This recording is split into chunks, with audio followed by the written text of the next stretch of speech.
if I'm close? Yeah? Okay. Are you having a great day? How's everyone doing? Ray Spaxman says that this is the only conference he comes to all year, and it's living up to his expectations, so I think that's a good report card. Okay, so when you've written 18 books and something like 200 journal articles and chapters in books, and when you've been translated into Japanese, Chinese, Farsi, Spanish, and more, as John Friedmann has, people are likely to start putting labels on you. So John has variously been called or praised or condemned as a utopian, a Marxist, an anarchist, and a pragmatist, just to name a few. For the planning theory students here, can all of those things be present in one person at one time? And among Europeans, ever since John's honorary doctorate at the University of Dortmund, 20 or so years ago, he's been known as the Pope of Planning. In the foreword to his most recent book, Insurgencies, Essays in Planning Theory, Patsy Healy, herself having been knighted, or should I say damed, for her contribution to planning in the UK, describes John as perhaps the greatest planning scholar of the 20th century, and undeniably so in the field of planning theory. Well, here we are in the 21st century, and John is still with us, and for the past 12 years he's been serving as an honorary professor in SCARP, which, by the way, means distinguished but unpaid. And during that time he's taught 3 courses each year, as well as advising up to 5 doctoral students at any one time. About to enter his 89th year, John says he's retiring this July, but he's also just about to take on a new research project in China and will continue to advise doctoral students. So perhaps you might be more interested in the secret of John's longevity than in hearing about his scholarship. Or perhaps the one explains the other. So in addition to being a lifelong vegetarian, John has been a lifelong devoted scholar. Devoted, I would argue, to planning as a moral inquiry and to planning practice as moral action in the public realm. A transformative activity focused on human flourishing. His singular devotion to the field is arguably what keeps him so alive, in addition to trying to keep up with his very speedy wife, who's here somewhere. Over an incredible life-work span of 60 years, since he finished his PhD in planning at the University of Chicago and headed to the Brazilian Amazon as an international advisor / juvenile planner, John's contributions to the field are literally too numerous to mention. He first made his reputation through his writings on international development planning, based on his practice work in Brazil, Venezuela, Chile, Korea. And in 1969, he took up his appointment as head of the brand new urban planning program at UCLA, and over the next 27 years there, left an indelible mark on that program until his retirement in 1996, after supervising about 30 doctoral students. The single most distinguishing feature about John's academic work, I think, is his capacity for self-criticism. And that, I think, explains the constant evolution of his thinking. From his early days in search of a transcendent reason, like a capital R, that could shape the world of planning, to his critique of expert knowledge in his 1973 book, Retracking America, which argues for planning as a process of mutual learning and social learning, through to his 1979 postmodern before its time masterpiece, The Good Society, which shifts its focus to changes in consciousness and societal values through small group dynamics, and then to his 1987 delineation of a radical planning in the public domain from knowledge to action. That is a planning practice that's separate from and often in opposition to state-centred planning. John has been defining, redefining, and pushing the boundaries of what we understand as planning. His 1992 book, Empowerment, The Politics of an Alternative Development, places him firmly as outside establishment thinking, i.e. outside of World Bank or UN agency thinking, and certainly put an end to any international consulting career.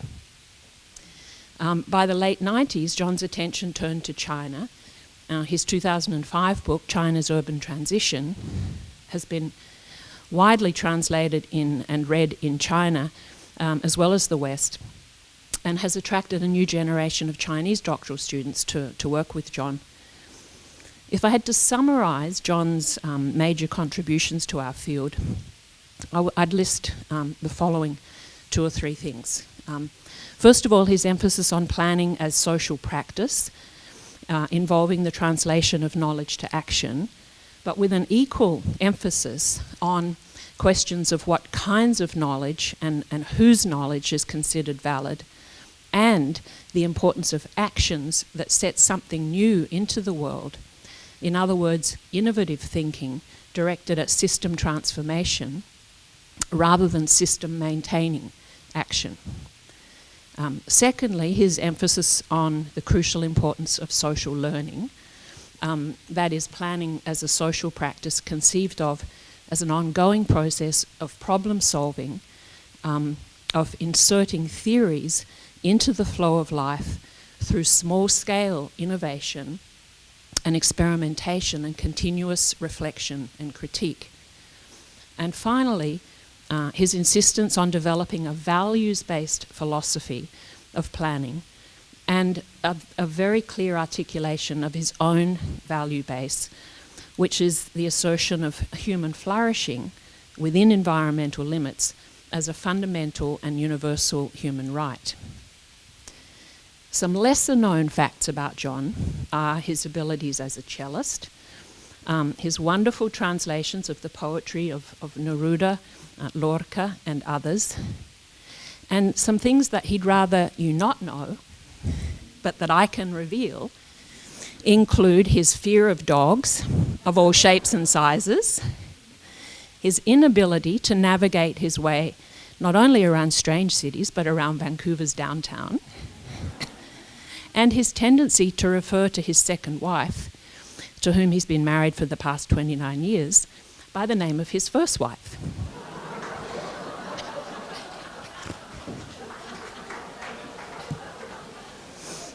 Ladies and gentlemen, friends, I'm honoured to introduce the very agnostic Pope of Planning, John Friedmann, and to summarise his gospel in 5 words: complexity, uncertainty, hope, and human flourishing. Thank you.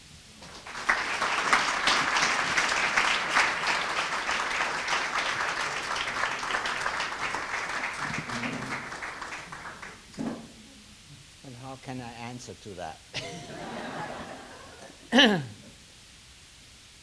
I didn't even have access to the document that she was reading from.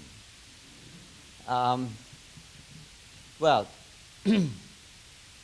perhaps I can give you a mic there.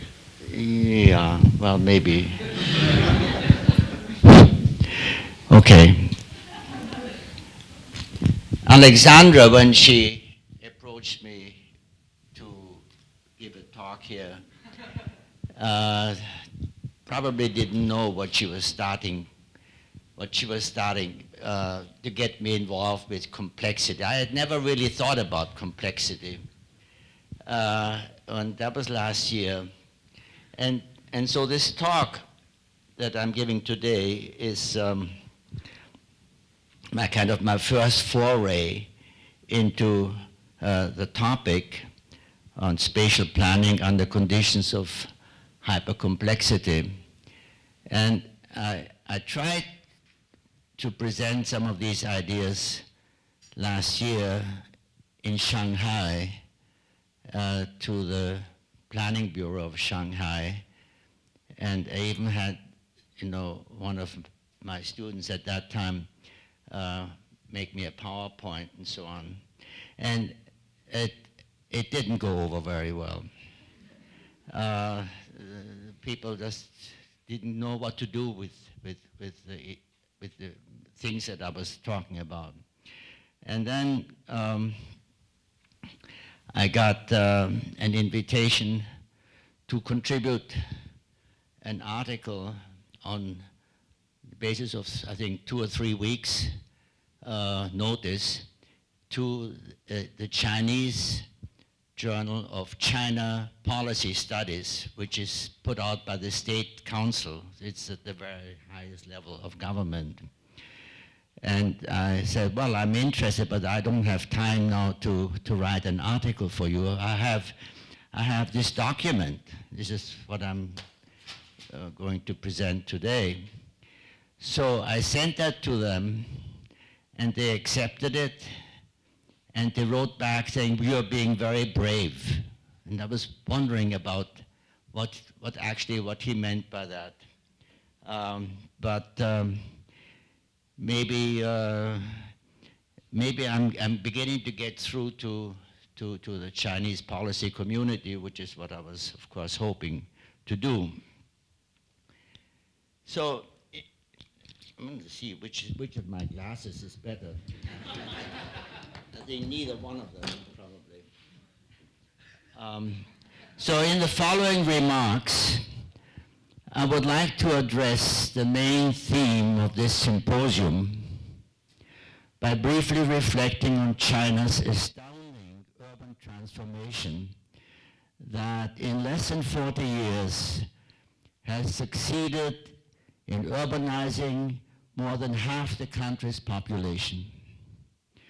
The question I want to raise is this: in a competitive market economy such as China's, and under conditions of hypercomplexity, what are the potential contributions of and limits to planning? There are 2 parts to my talk. In the first, I discuss a concrete example of what I mean by hypercomplexity in relation to the new and unprecedented form of the urban habitat that has emerged in the Yangtze River Delta, extending from Nanjing to Shanghai and beyond. In part 2, I sketch out some of the implications for planning in such habitats, but with a particular focus on the less extreme forms of urban system complexity that we encounter in North America. The Yangtze River Delta is a region of about 100,000 square kilometers, which, as I learned this morning, is less than half of the Cascadena traditional territory in BC. Less than half.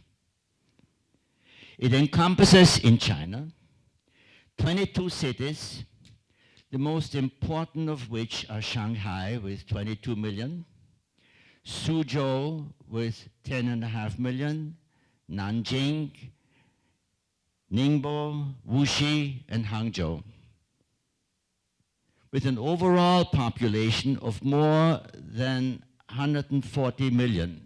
140 million. To give you a basis for comparison, the Delta region has 1/100th of Canada's territorial size and 4 times its population, which yields an average density of roughly 1,400 per square kilometer, a density that can rise to more than 4,000 per square kilometer in the cores of major cities. The Delta, and this is now the Chinese Delta, not our Delta. The Delta is China's economic powerhouse, a regional economy that produces a fifth of the national GDP and currently growing at around 8% a year. As you might expect from those benchmarks data, it is also a highly linked up region. Its cities connected with freeways and high-speed rail systems, so that no place is further away than 2 hours from any other place. Everyone has cell phones, and it is only a matter of time before computers will reach market saturation. Looking ahead, the Chinese government intends to shift another 300 million rural folk into cities within the next 20 years, and the Delta will undoubtedly continue to add both its population and density. Viewed from the air, it already appears as a single continuous urban area. It is an extreme case of the urban, you might say, but it is not the only one in China. Two quite similar regions could be named. To the north, the Beijing-Tianjin conurbation, and the Pearl River Delta to the south. Elsewhere in Asia, pluri-centered regions such as this can be found also in Japan, the Tokaido urban belt that extends from Tokyo to Osaka, Kobe, Jabodetabek on the north coast of Java in Indonesia, and the greater Mumbai region in India, to name only a few. In 1961, the French geographer Jean Gottman identified the 700-kilometer-long stretch of continuous urbanization from Boston to Washington as a new and distinctive urban form. He called it megalopolis. But even with today's population of some 50 million people, double of what it was in the 1960s, it is a far less concentrated area than the Yangtze River Delta, or indeed any of the other Asian regions identified.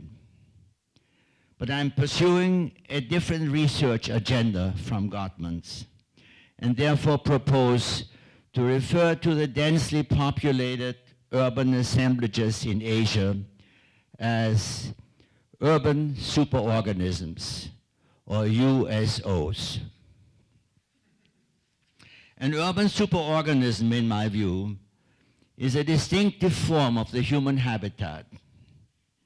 I define it as a high-density, dynamic, 5-dimensional urban space where change originating at any one point tends to ripple through the system, producing unanticipated changes, both small and large, at many other points within both the system itself and beyond it.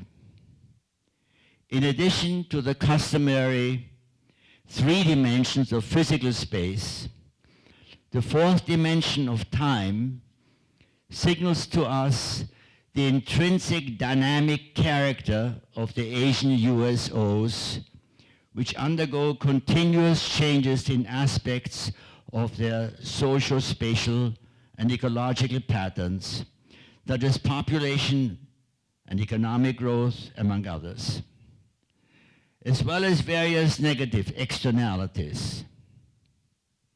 The 5th dimension, finally, refers to what in 1922 the philosopher Teilhard de Chardin called the noosphere, which is a virtually unlimited sphere of self-reflective human thought and stands for all face-to-face relations and electronically mediated communications. Though difficult to measure empirically, a reasonable proxy indicator of face-to-face relations would be changes in time distances between the several urban cores comprising the USO and perhaps the number of computers per unit of population.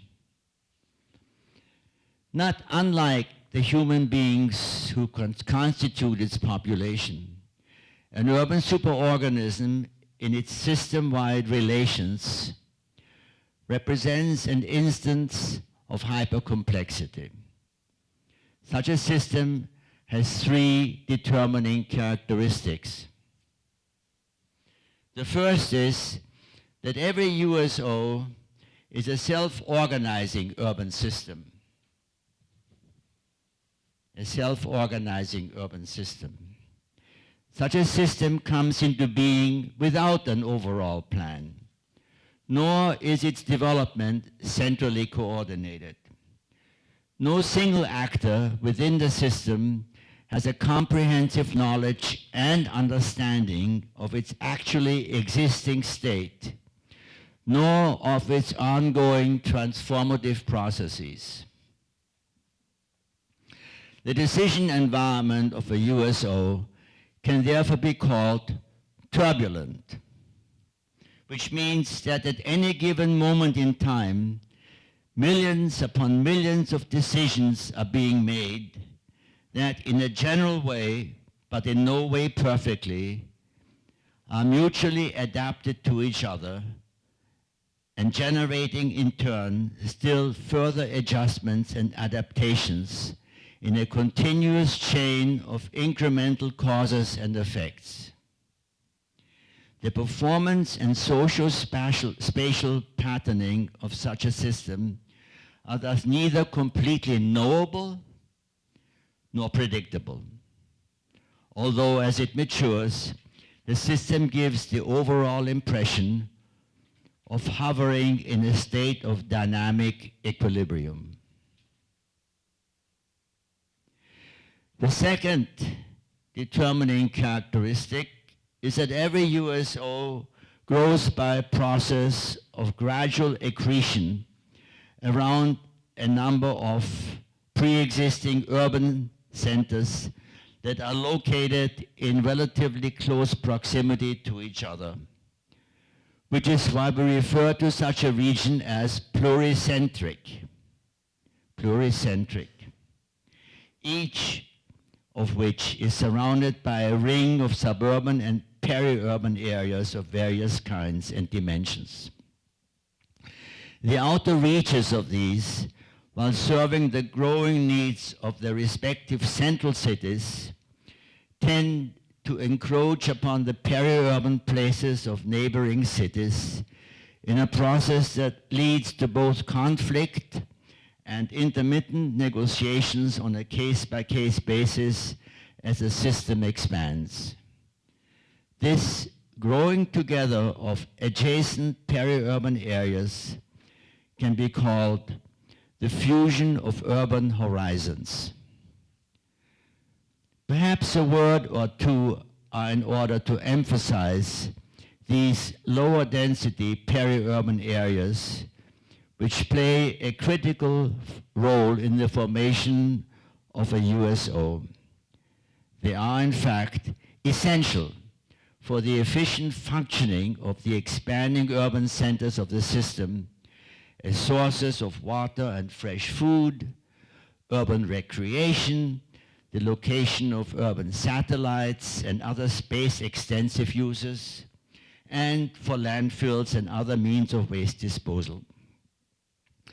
In Asia, peri-urban areas are already occupied by farming villages and productive fields, so that the incorporation into the skein of the urban turns out to be a highly conflictive and painful process of expropriation and displacement. Over time, the entire density landscape of peaks and troughs acquires urban characteristics, including any remaining agricultural activities, which, in response to changing land values and rising labor costs, adopt increasingly capital-intensive methods of production. This phenomenon has also been noted in Europe, where Thomas Sievert and others have dubbed this emerging urban pattern the in-between city, or Zwischenstadt. To some observers, the peri-urban is a chaotic postmodern landscape of mixed uses, and it certainly has this potential. Alan Berger, for example, has documented the in-between character of the peri-urban in a profusely illustrated book entitled Drosscape, Wasting Land in Urban America. The cluttered peri-urban areas of China and elsewhere in Asia are not so different from this. Villages are urbanized in place or in situ and are connected to an infrastructural grid that crisscrosses the landscape, linking local centers to each other and to the larger world. The actual space-time distances of these vast new assemblages of the urban continue to shrink, and as they do, enable them to function increasingly as a single urban whole, a human habitat extending across multiple jurisdictions. The third and perhaps most important characteristic of an urban superorganism is that despite giving the appearance of being in a state of dynamic equilibrium, each USO generates consequences that inevitably lead to steady increases in what mainstream economists call negative externalities. I was thinking of using the term entropy or entropic consequences, which is the loss of order. But I decided not to because that's a kind of a metaphorical use of entropy, which doesn't sit so well with physicists. So I think I'll not use it. But it's the idea. Negative externalities is my sort of euphemism for entropy. In an economy in which agents conduct their transactions based on a price system that fails to reflect the full social and environmental cost of production, negative externalities will tend to accumulate, undermining the apparent stability of the urban superorganism and the larger system of relations of which it is a part. With a limited and shrinking public sector promoted by neoliberal ideologies, the urban superorganism lacks the self-repairing capacity that would help to slow down and possibly reverse these unwanted so-called side effects of economic growth. Four critical externalities in capitalist market transactions include environmental degradation of air, soils, water, and underground aquifers, large and growing as well as social inequalities, mass joblessness, especially among youth, and political corruption, criminality, and general lawlessness. The failure to incorporate consequences such as these in a full accounting of system-wide economic growth and the inability to reverse them will eventually trigger tipping points leading to an acceleration of disorder that threatens the system's overall stability and capacity for creative response.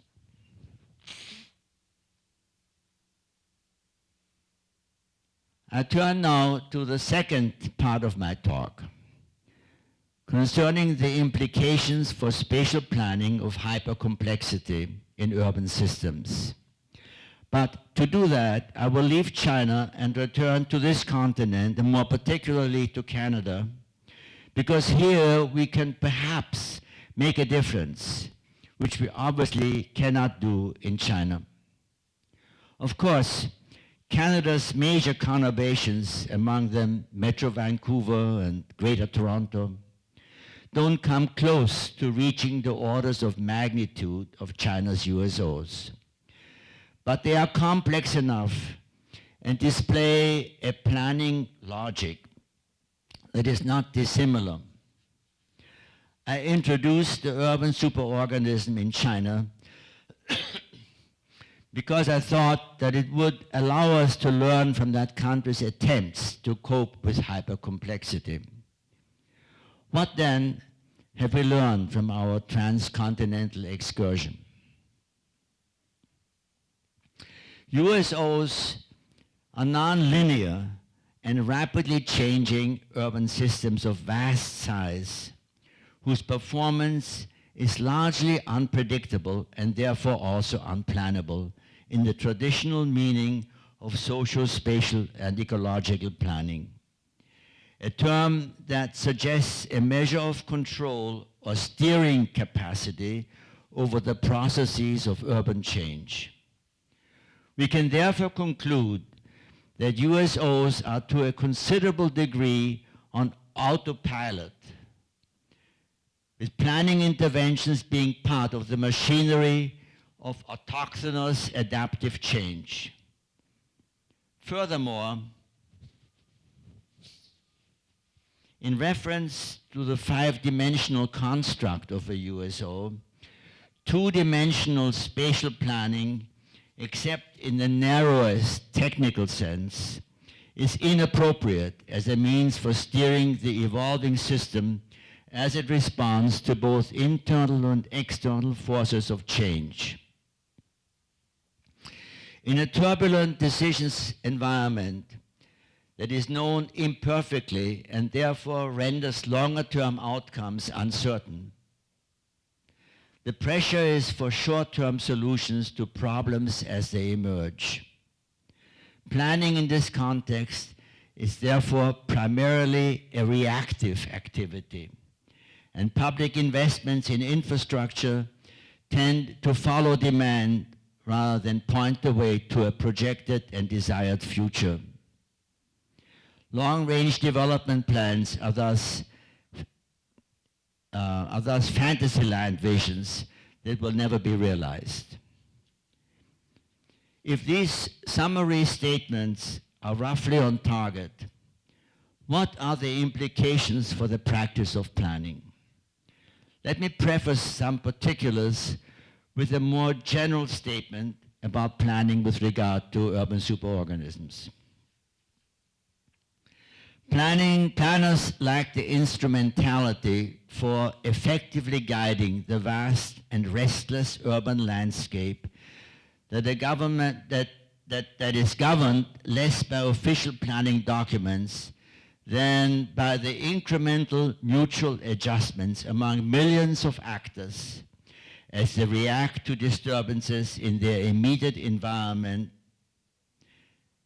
Half a century ago, the political economist Charles E. Lindblom argued convincingly that synoptic, comprehensive planning at the level of society was an unworkable project. In his masterful work, The Intelligence of Democracy of 1965, he proposed an alternative model of decision-making that can be encapsulated in two famous phrases: disjointed incrementalism and partisan mutual adjustment.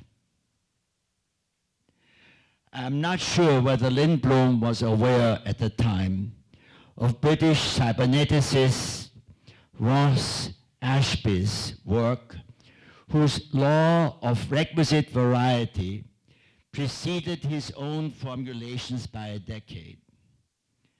When generalized, Ashby's law can be restated as follows, and I quote, "The solution to any problem must be as complex as the problem itself. Or perhaps I should say as our understanding of the problem. Applying Ashby's statement to social issues rather than artificial intelligence, being short of requisite variety means that scientific knowledge, including planner's knowledge, is far too simplistic as a rule to adequately address the actual complexities being modeled in the course of practice. Scientific knowledge comes to us in the form of quantitative and qualitative models that of necessity are radical simplifications of reality. This is both their beauty and their power in helping us explain or account for a given phenomenon. No model, however, can tell us what to do. It simply lacks the requisite variety, which probably explains why there is no master plan for the development of the Yangtze River Delta. Lindblom's mutual partisan adjustment offers a way forward because it conforms, at least in part, to Ashby's law. What it does not address are certain problems that in a capitalist system are not internalized by economic agents. A deteriorating natural environment, growing socioeconomic inequalities, rising mass employment, and rampant corruption and lawlessness. Lindblom is also an inadequate guide to planning for human resources, including health, education, and social welfare, all of which have traditionally been viewed as public responsibilities and therefore with a longer time perspective than is customary in the private sector. I turn now to some particulars. To begin with, in a five-dimensional urban system, we must use its inherent capabilities for self-organization, conflict resolution, and problem solving at the lowest possible levels. In Europe, this is called the subsidiarity principle, which promotes the idea that power should be devolved to the lowest effective level for decision-making by public and semi-public bodies. It is one of the most important governing principles of the European Union and is based on the belief that systems of great complexity cannot be effectively governed except by calling on the smallest possible units of decision-making. But devolution alone is not enough. Central authorities are still needed in a decentralized system of governance. Indeed, they must be strengthened, not only to monitor indicators of system performance and take corrective measures as appropriate, but also to give priority attention to those public sectors that lie beyond the market sphere, among them health, education, and social welfare, and to combat the negative externalities identified earlier, all of which pose long-term dangers to the stability of the system. Second, we have noted the high uncertainties and risks generated by the turbulent decision environment of urban superorganisms. High uncertainty leads investors to discount future benefits and costs at very high rates, thus favoring projects that yield quick and substantial returns.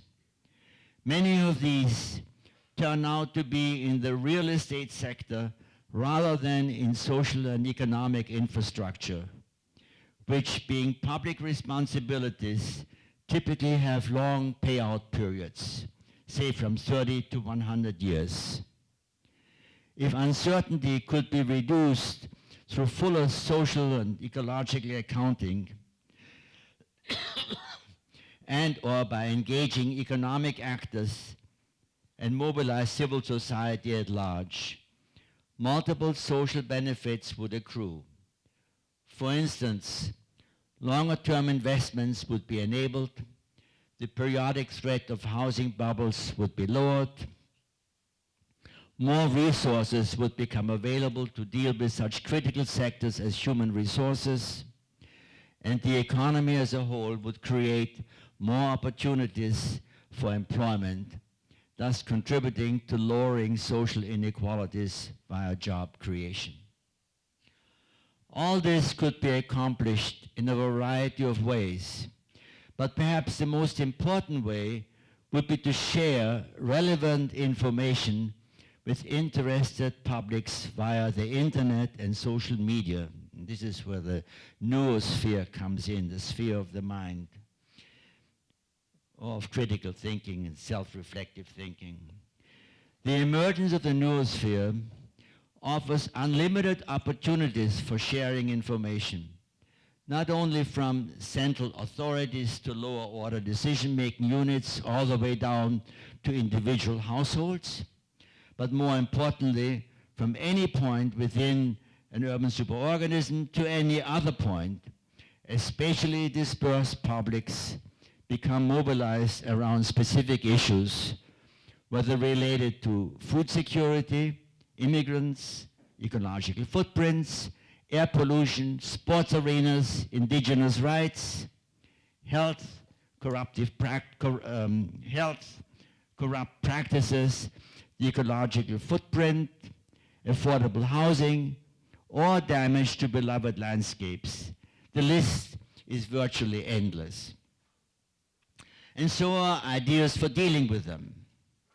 If we take the subsidiarity principle seriously and to remain broadly consistent with Ashby's law of requisite variety, we can imagine planning as a vast collaborative enterprise that takes place at precisely these dispersed points of civic mobilization. Another way of reducing uncertainty, proposed by Patsy Healy and others, is through a form of strategic planning. Strategic planning can have three different meanings. One has to do with selecting priorities in the pursuit of specific policy directions or initiatives. Another is a source of ideas for innovative policies developed by civic organizations as a contribution to ongoing debates. And third is similar to what in the post-World War II era French national planners dubbed indicative planning. Indicative planning was invented by Jean Monnet and his colleagues who constructed the small Commissariat du Plan primarily to change the mentality of French business elites, which before the war had preferred stability to innovation and expansion. These modernizers used what was essentially an educative, communicative, and participatory form of national planning by convening stakeholders from many parts of the French economy and government to discuss investment plans and related policies through a series of roundtables and what at the time were called modernization commissions. As reported by the economic historian Charles Kindleberger, and I quote, the economic recovery of France after the war was due to the restaffing of the economy with new men and new attitudes. Today, we would perhaps use different words for this indicative approach, such as communicative planning or social learning. But whatever the terminology, the success of this mode of planning was to a large extent the result of sharing information, reducing uncertainty, multidirectional negotiations, and targeted offers of government incentives via, in the case of France, the Ministry of Finance, all of which would lead to a concerted effort at rebuilding the post-war economy. Following this reasoning, and to prevent urban superorganisms from collapsing once they have passed the tipping point of cumulative negative externalities, what is needed is a society-wide mobilization of civic energies. Called for is a collective effort at innovative thinking and practices that, by cutting across all spatial dimensions and scales, would bundle a limited number of urgent social and economic issues into a larger political effort that holds the promise of transformative change. There are hundreds of vital issues that one group or another may want to address. In the end, however, a scattershot approach to policy innovation only dissipates political energies. At any given time, citizen planners can only hope to push for a limited agenda.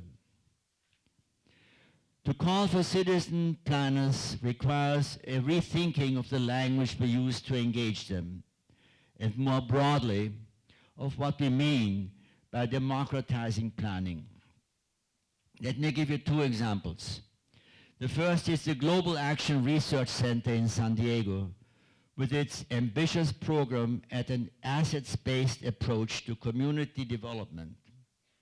Recently founded by Keith Pozzoli, a professor at the University of California in San Diego, its focus is on a 4-point program that includes an enabling pedagogy of social learning and civic engagement, creating a new eco-polity for progressive governance at the local level, democratizing science and technology, and creating new livelihood opportunities rooted in progressive placemaking. Pozzoli and his collaborators are proposing a concept of a network of neighborhood colleges as the new institution to carry this work forward. Their global ARC is a work in progress. And incidentally, there's a very nice website maintained by Pozzoli. So if you look on the global ARC, there are two ARCs that show up. One is a mainstream organization, but the other one, you have to scroll down a bit, and you find the global ARC of Keith Pozzoli, or you go on his website as well. The second is an initiative by Leone Sandercock and others who are persuaded of the need for a new language of planning practice. And Sandercock argues, if we want to enlist citizens in a collective effort at transformative change, their emotions must become engaged rather than their rational minds alone. To enlist people's energies, planners have to move beyond the desiccated language of bureaucrats and academic gatekeepers by using, such as me,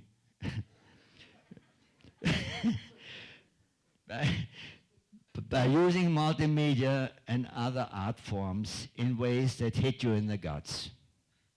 In this context, community planners must become overtly political in their engagement, rather than hide their deepest aspirations in the interest of a misguided objectivity.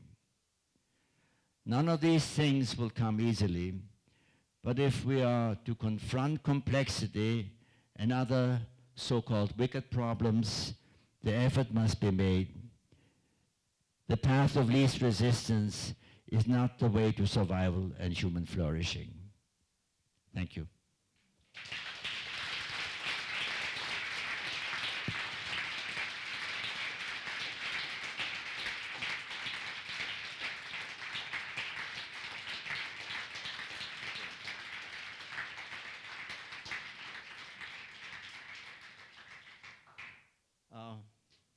What happens next? Well, I think we had better try and skip the question period. Oh. At this Okay. stage, just because we're running late on the schedule. Okay. All right. But I'll turn it over to Ryan here. Thank you very much for participating in the in complexity today. The conversation has been absolutely amazing. Thank you very much to our keynote speakers for setting the stage about talking about sustainability, thinking about the rural, and also having John take us into an international conversation on complexity and the importance of thinking about these really important talks. We'd like to present John with this gift from the School of Planning.